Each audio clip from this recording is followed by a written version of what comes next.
Welcome back to Hey Kentucky. Former Kentucky Governor Matt Bevin was involved in some controversy in several different arenas, but one of those were the pardons and commutations of sentences that he handed down before leaving office. We are learning much more about those now. I want to welcome in Pulitzer Prize winning journalist from the Courier-Journal, Joe Sonka. Thanks for being with us, Joe. Thanks for having me, Mirja. All right, so you guys had poured through about 700 pages of documents related to the pardons and commutations. And one thing that I noticed is Matt Bevin did not always take the advice of his general counsel in these situations when they would in fact tell him, this is not going to look good for you.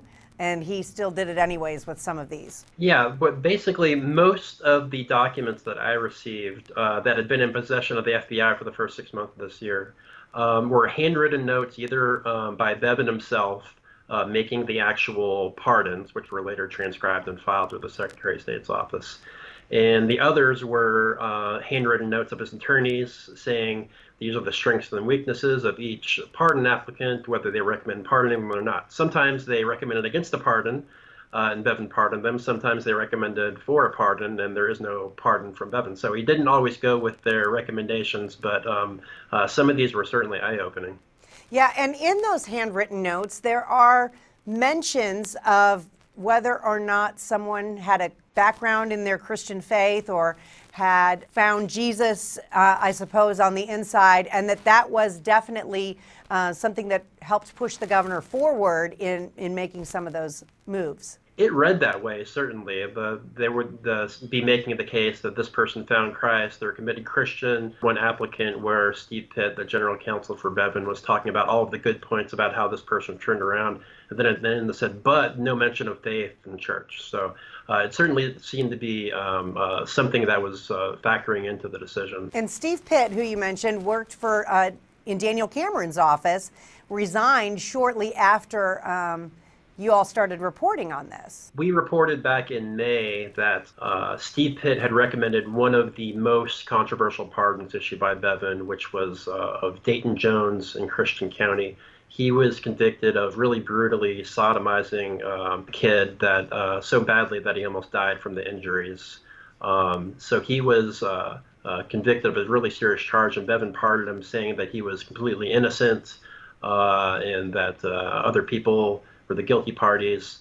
Steve Pitt basically kind of fit that same kind of narrative in his recommendations to Bevin, saying he recommended a commutation of pardon of a commutation of the sentence. He also said I would consider a pardon too, even though that might be politically dangerous. A lot of people would be angry with you down in Christian County. But so he basically gave Bevin the opening to go ahead and issue that pardon. And like 5 days after we reported that Pitt had recommended that pardon, he submitted his resignation to Daniel Cameron's office, which didn't comment at all on if that was the reason that he resigned from that position. Some of the other attorneys that recommended certain things are still on Daniel Cameron's staff. I know we had already, talked about how some of these seem to be linked to political contributions to Matt Bevin's campaign or even to himself in the repayment of campaign funds.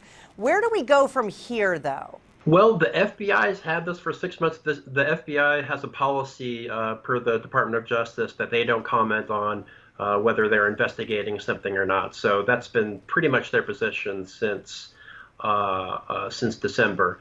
The U.S. Attorney's Office in the Western District of Kentucky did look at that Dayton Jones case that I just talked about, and they decided to go back and file federal charges against him. So while he was released by Bevin, he was pretty soon after that, he was locked back up again based on that federal indictment that was handed down. What the FBI is doing with those documents for 6 months, I don't know the answer to that. There were certainly other controversial pardons. Bevin pardoned someone who hosted whose brother hosted a big campaign fundraiser at his house in Corbin a year earlier. So we don't know if they're looking at that or not. There was one instance where it was actually a summer intern who was doing recommendations last summer, and he recommended against pardoning someone because they offered to give Bevin a campaign contribution if they bumped theirs up and expedited his pardon application notice. And the summer intern wrote not a good applicant because of because he offered what basically sounded like a bribe. But Bevin, I don't know what his reasoning was, but he did go on to pardon that person. I haven't found any contribution from anyone with that last name, but it was interesting that he went over the objections of someone who was pointing that out. It is very interesting. Great work as always, Joe. Thank you so much for joining us today. Thank you, Mary Jo. All right, more in Kentucky right after this.